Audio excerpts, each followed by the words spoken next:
Slovesa v minulom čase.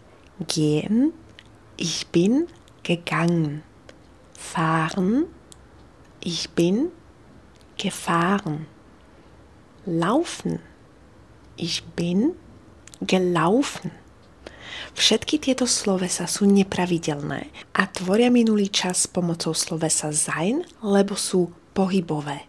Ak by si aj ty rada spravila poriadok v minulom čase, tak sa pridaj do môjho 6-týždňového online kurzu. Podľa mňa takýto kurz tu ešte nie je.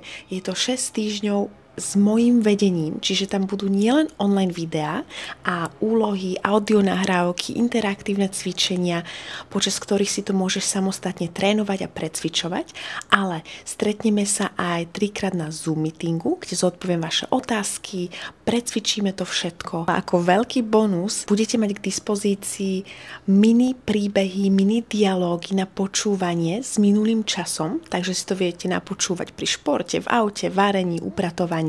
A do 9.2. platí zľava na kurz 6 týždňov len za 144 eur. Po tomto termíne stojí kurz 169 eur. Takže neváhaj, lebo už mám prvé prihlásenia. Napíš do komentára minulosť a ja ti pošlem viac info. Deutsch mit Zuzana. Tschüss!